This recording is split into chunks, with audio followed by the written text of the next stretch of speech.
Declarações do bastonário da Ordem dos Advogados, as cartas de Guterres para Moscou e Kiev, polícias protestam contra a diretor nacional, máscaras caem finalmente nas escolas e liberdade para quem? É o tema de hoje. Bem-vindos ao podcast da Habeas Corpus. Precisamos de assimilar primeiro para nós próprios valores de honestidade, de verdade e de coragem. Os meus não vão carregar sobre as pessoas.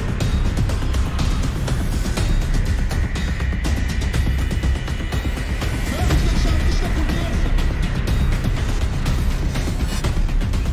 Não apenas por nós.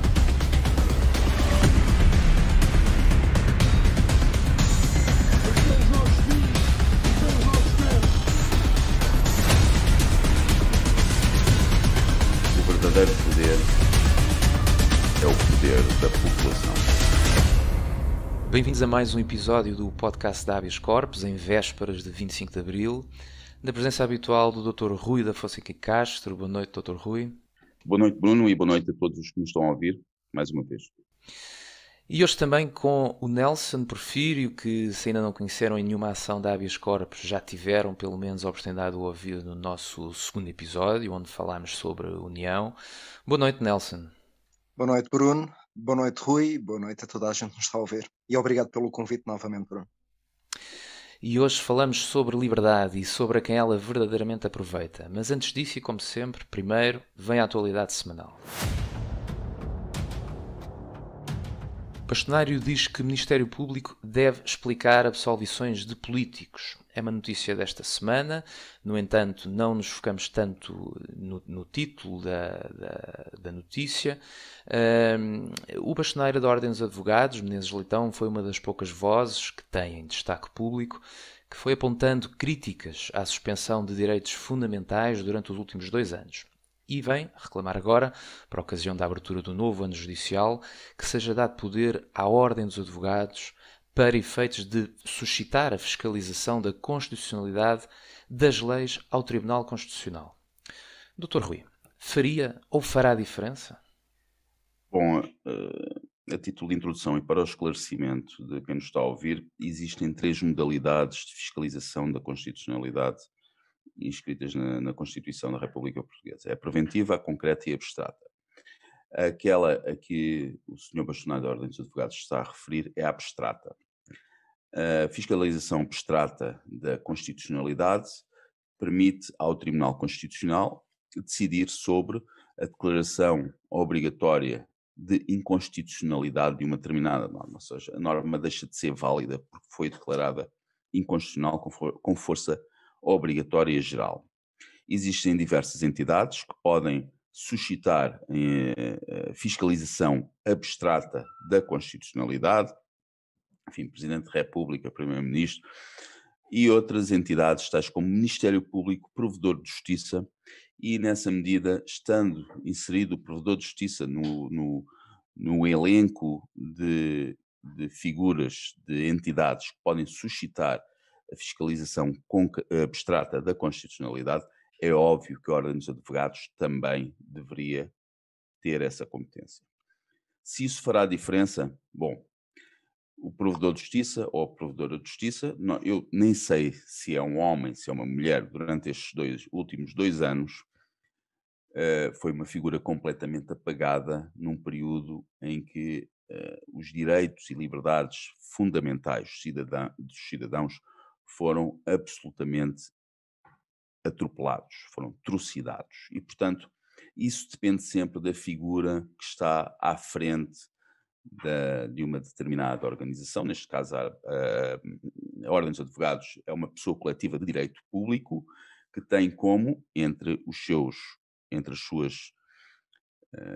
funções, entre as suas competências, ou digamos até missão, defender os direitos e liberdades constitucionais, direitos e liberdades fundamentais inscritos na Constituição. Isso está no artigo 3º, alínea A do Estatuto da Ordem dos Advogados. Tudo depende, como é óbvio, de quem encabeça a Ordem dos Advogados. Neste caso, o Dr. Menezes Leitão foi uma pessoa que fez um mínimo, eu diria que fez um mínimo durante estes últimos 2 anos.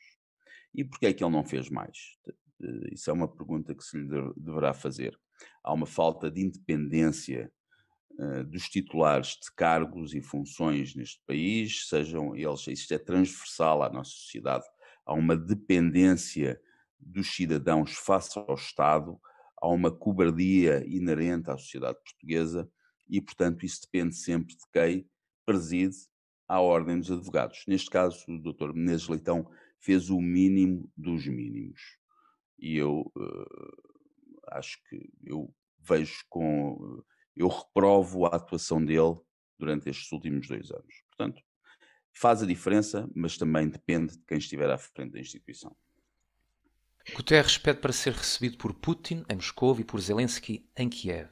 É uma notícia do JN, com quase 2 meses de conflito, o atual secretário-geral das Nações Unidas, nosso conterrâneo, enviou cartas para cada um dos líderes formalizando este pedido. Nelson, António Guterres, rosto da organização multilateral com maior representatividade internacional, tem feito o suficiente? Bom, o Guterres demitiu-se do 11º Governo Constitucional em Portugal por palavras dele, evitar que o país caísse num pântano político. Foi um ato de cobardia dele que diz mais sobre ele do que sobre o pântano, por causa dos resultados que estava a ter com o PS nas autárquicas de 2001, etc. Eu, na minha opinião, o Guterres agora está empenhado em chafurdar um pântano bem maior, que é na ONU, em relação ao conflito. Se ele está a fazer o suficiente para quê? Para evitar o conflito. Eu acho que ele está a fazer o suficiente para meter mais lenha na fogueira, na minha opinião. Não sei se é esse o objetivo dele ou não, mas é o objetivo de muita gente e está a conquistar a opinião pública que tem que haver um conflito armado. Eu não sei porque é que a opinião pública está a ter essa perspectiva, porque no fundo eu pensei que toda a gente queria a paz, mas afinal não. Estamos, quer dizer, em traços gerais, o povo está a querer puxar por um conflito armado na Ucrânia e estamos a tomar partidos num conflito que não percebemos muito bem, em que quem sofre são sempre os mesmos, é o povo.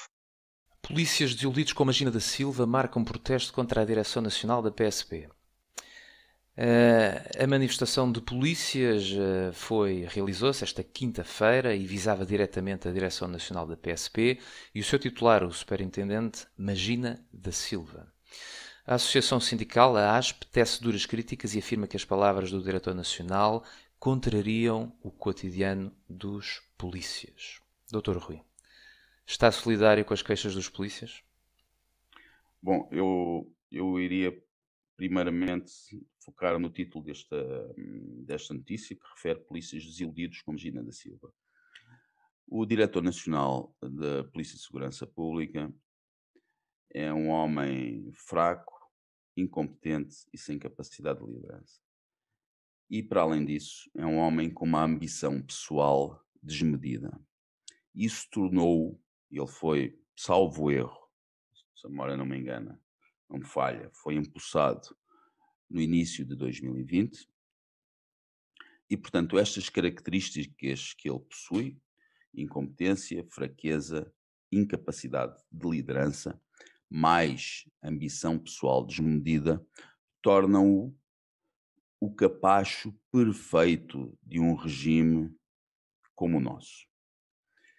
Bom, ele foi colocado à frente da Direção Nacional da Polícia de Segurança Pública com um objetivo. Esse objetivo foi o de reprimir e oprimir uma população já de si miserável e, nesse aspecto, instrumentalizou uma corporação em função de interesses que não eram os da população que essa corporação visa proteger.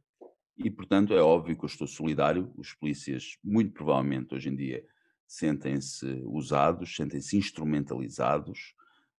A situação deles não é boa, nunca foi boa. De vez em quando prometem-lhes algumas coisas e dão-lhes algumas coisas, são mais ou menos molas de acordo com a conveniência conjuntural, mas com um regime como o nosso, é uma corporação que nunca terá qualquer possibilidade de se tornar digna, de ser dignificada, e, portanto, estou solidário, mas tenho que perceber que a desilusão é algo que é uma consequência de terem depositado uma esperança, uma ilusão em alguém que manifestamente foi colocado lá com um objetivo que não foi o da dignificação da profissão. Vão valendo à polícia os homens e as mulheres operacionais que vão enobrecendo o nome da instituição. Talvez uma das notícias mais esperadas: máscaras deixam de ser obrigatórias nas escolas. É uma notícia que já havia sido falada, já se dizia que até ao final do mês as máscaras podiam cair, só não se sabia em que termos. Reunião do Conselho de Ministros, hoje, quinta-feira, faz com que a obrigatoriedade da medida chegue assim ao fim. O que justificou para vós o atraso desta decisão, sobretudo em contraste com países vizinhos? Portugal estava praticamente isolado nesta insistência, Nelson. Bruno, em relação à queda das máscaras, o governo tem, durante estes últimos 2 anos, procurado sempre a opinião pública. Tentam sempre não morder a mão àqueles que nos impõem as agendas. Nós sabemos quem são. Sempre com uma postura submissa em relação a eles. Enquanto que ao mesmo tempo vão medindo o pulso ao próprio povo, que tem sido, na minha opinião, muito perante. Já vem tarde essa tal queda das máscaras, mas na minha opinião, não pode ser só assim. Temos que ir à procura da responsabilização, porque os miúdos estiveram 2 anos impossibilitados de. Por exemplo, eu tenho um neto de 2 anos que é um miúdo que ainda fala, que tem algum atraso na fala, podia já estar bem, ele e a maior parte dos colegas. E as crianças têm sofrido imenso com isso, e há muitos pais a queixarem-se do mesmo. Portanto, tem que haver aí uma responsabilização dessas medidas que foram impostas, não é? Não pode ser só agora deixamos cair as máscaras e, e segue em frente. Tem que haver culpados para estas coisas. É também o que andamos a tentar fazer e a tentar consciencializar as pessoas que não é só cumprir ordens. Quando as coisas deixam de fazer sentido, temos que perguntar porquê é que aconteceram e quem é responsável por isso e que consequências é que isto tem que ter.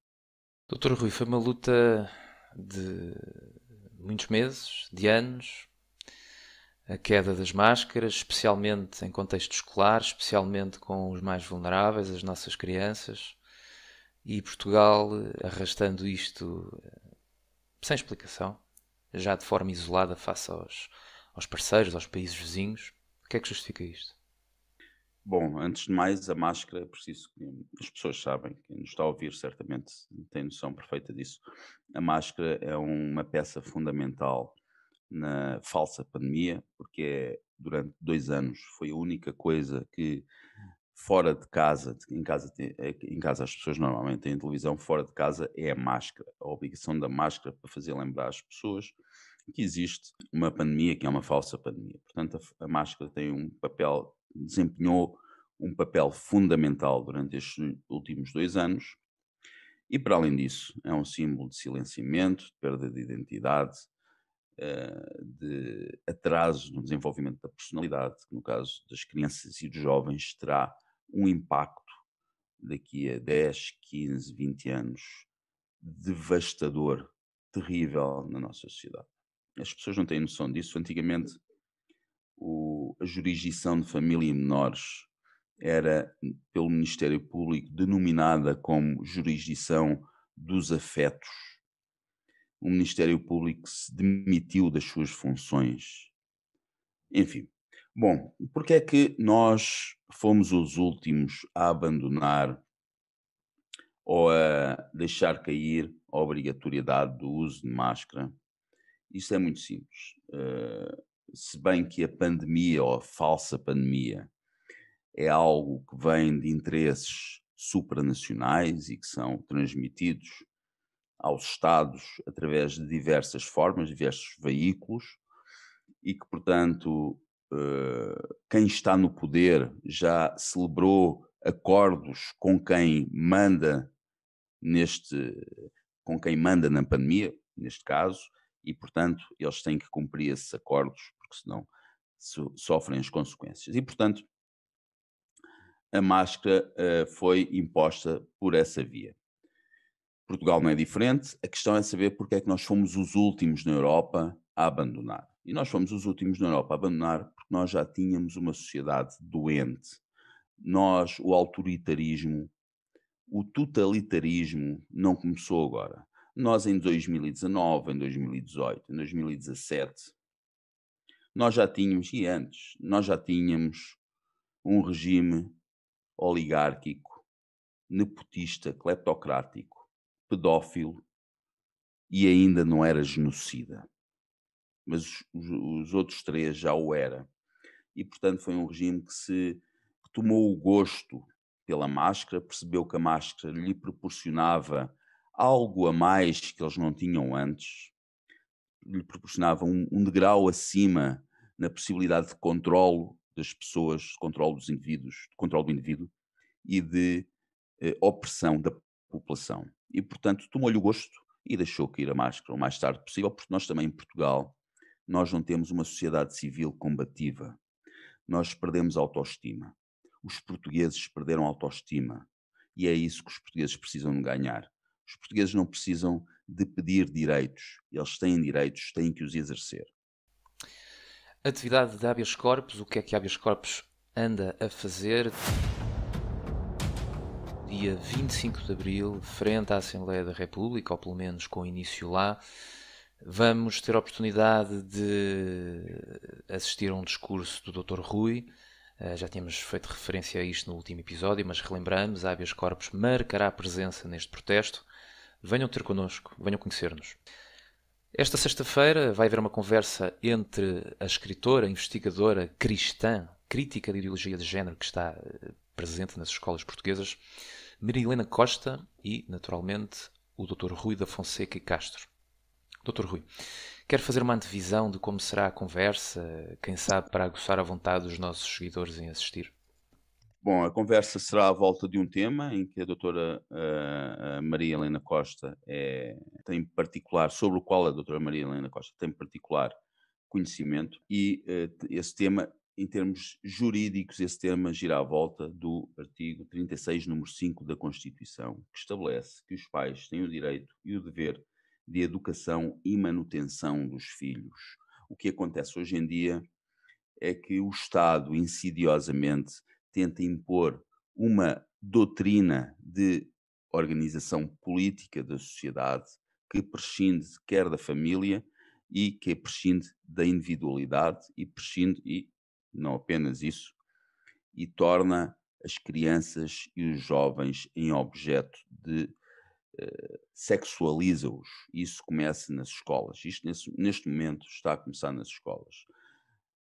Maria Helena Costa vai-nos elucidar um pouco sobre o que está a acontecer, tem um conhecimento mais profundo sobre o que se passa nas escolas e eu penso, parece-me, não, tenho a certeza que é uma conversa a não perder. Eu pelo menos não a perderia. Este podcast, como sabem, é gravado antes da data em que é publicado. Portanto, na data em que o estiverem a ouvir, a conversa já aconteceu. Procurem nos canais da habeas corpus, conversa do Dr. Rui da Fonseca e Castro com a doutora, faço aqui a errata, a doutora Maria Helena Costa. Vamos então ao nosso tema da semana. A liberdade para quem? A liberdade é um conceito que assume uma pluralidade de sentidos consoante o tempo e até as coordenadas geográficas em que nos encontramos.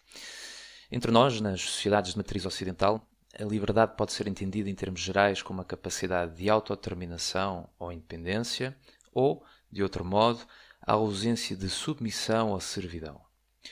O 25 de abril de 1974, a revolução que se concretizou a reboque dos interesses sociais e económicos de um pequeno grupo de oficiais militares, condensava as aspirações de milhões de portugueses a uma vida melhor, a uma sociedade livre e, em síntese, uma expressão tantas vezes usada no ideário político, a maior distribuição de riqueza e condições.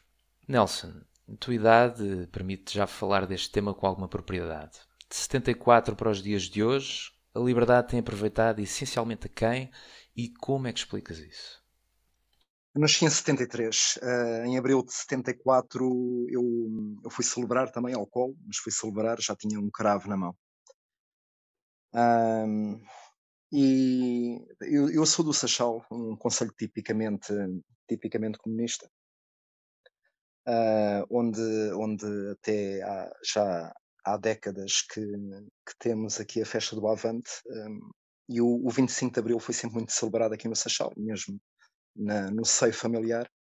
E eu tinha até começar a aprofundar mais o conceito e o que pode estar por trás, celebrei sempre o 25 de Abril como ele devia ter sido sempre celebrado, caso essa liberdade não fosse ilusória.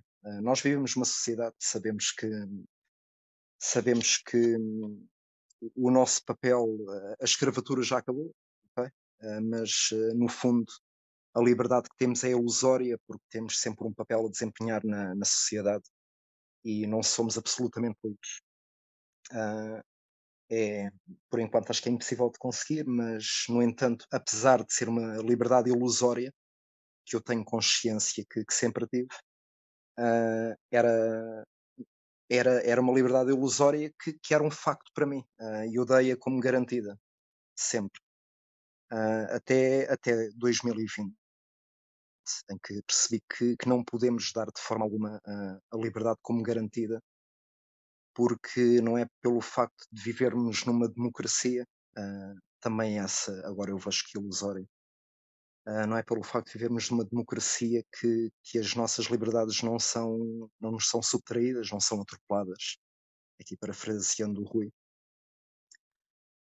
Portanto, o que eu acho é que não podemos dar nunca a liberdade por garantida.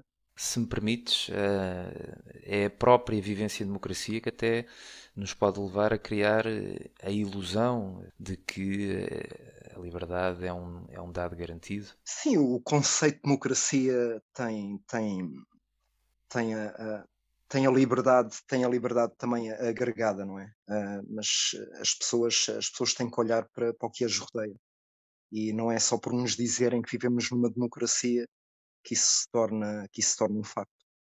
Agora estamos a ver que não é? Desde 2020 há muita gente que acha que é para o nosso bem, para o bem de todos. Ah, Nós os três sabemos que não, milhares de pessoas sabem que não, mas não são milhares de pessoas que tentam fazer com que os seus direitos sejam respeitados. Era bom que fosse assim. Muita gente se queixa, mas nem toda a gente faz por isso.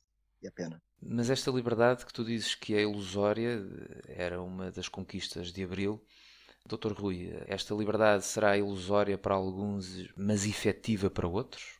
Bom, liberdade, democracia em Portugal há muito que se circunscreve a colocar um pedaço de papel numa caixa de X em X anos. Isso é democracia em Portugal. De resto, temos uma população miserável. Nós, por vezes, nas cidades, se calhar não percebemos isso, não percebemos as dificuldades porque as pessoas passam. E quando as pessoas vivem na miséria ou vivem com o mínimo para a sua subsistência, para a subsistência da sua família, quando as pessoas não podem falar, quando as pessoas têm medo, não há liberdade. Quando há miséria e quando há medo, não há liberdade. E o regime capturou não apenas as instituições políticas do Estado, como também a sociedade civil. É como que uma organização criminosa. A população depende dessa organização, tem medo dessa organização e, portanto, não há liberdade. E é curioso que a aristocracia que se formou aos poucos, porque formou-se uma aristocracia aos poucos, depois de 25 de Abril, pessoas que capturaram o 25 de Abril, que nada contribuíram para ele, que capturaram as instituições do Estado, são a nova aristocracia. São tão maus ou piores quanto os outros que cá estavam antes. E por isso não há liberdade. É caricato que essas figuras esses semi-humanos se reúnam num local que para eles é o símbolo do seu poder para se autossatisfazer, porque é isso que acontece, para se autossatisfazer num dia, para depois poderem, durante todos os restantes dias do ano, poder continuar a oprimir uma população que já é miserável, torná-la ainda mais miserável, continuar a enriquecer. Todos eles são ricos. É preciso que as pessoas percebam que todos aqueles que estão a comemorar este dia que eles dizem que é o dia da liberdade, todos eles são ricos. Quando eu digo ricos, não é pessoas que são remediadas, bem, têm algum património, são ricos, enriqueceram durante todos estes anos através de empresas e outras empresas, etc, etc. O dinheiro dos contribuintes foi circulando, tal como circulou agora durante estes últimos 2 anos, que as pessoas podem utilizar como um bom exemplo, circulou do Estado para empresas de testagem, para empresas que vendem substâncias farmacêuticas e saiu dos nossos bolsos através do aumento da dívida pública. Portanto, em Portugal, se algo que não existe em Portugal, e há pouco falávamos da questão de ter sido tão tardiamente que a obrigatoriedade das máscaras caiu, é por isso, em Portugal não há liberdade. Só haverá liberdade, e eu nisto sou muito honesto e transparente, e é isso que eu quero ver um dia, só há liberdade com a queda deste regime. Só haverá liberdade com a queda deste regime. A nossa Constituição, que resulta, aliás, da implementação do regime político instituído pelo 25 de Abril, logo no seu primeiro artigo refere que Portugal é uma república soberana e, mais à frente, empenhada na construção de uma sociedade livre, justa e solidária. Parece claramente ser um artigo que absorve o espírito e as emoções da época e, na primeira parte do artigo, em que se refere à soberania, ela também daria tema bastante para uma reflexão, mas por agora dispensaremos. Na segunda parte, faz referência a esta construção de uma sociedade livre, justa e solidária. Dr. Rui, quão longe estamos desta concretização? Bom, eu vou responder com uma citação, que não é uma citação precisa, mas é por alto, foi mais ou menos isso que ele disse, que foi um dos maiores gatunos apanhado, há os que não foram apanhados, que foram tanto ou mais que ele, foi o José Sócrates, que num discurso estava a dizer um Portugal mais livre, um Portugal mais pobre, e é óbvio que a boca lhe fugiu para a verdade, é o que se chama o perfeito lapso freudiano, ou o ato falho. E, portanto, isso responde mais ou menos à pergunta. Nós não temos uma sociedade nem mais livre, nem mais justa, nem mais solidária. Temos uma sociedade cada vez a afastar-se nos antígonas destes três valores, por assim dizer, cada vez mais. E isso é uma tendência que está cada vez mais marcada e que se vai acentuar. Estás de acordo, Nelson? Este copo da liberdade tem-se esvaziando ao longo do tempo? Não, sem dúvida alguma. É por isso que andamos aqui, com tanto afinco e plenamente de acordo com o que o Rui disse. Passamos então para as questões dos nossos seguidores. A primeira de todas tem a ver com temas que já aqui falámos hoje. No meio desta loucura, que é obrigarem uma criança a estar horas e horas fechada numa sala de máscara, o que pode um professor fazer? Dr. Rui, tem ideias?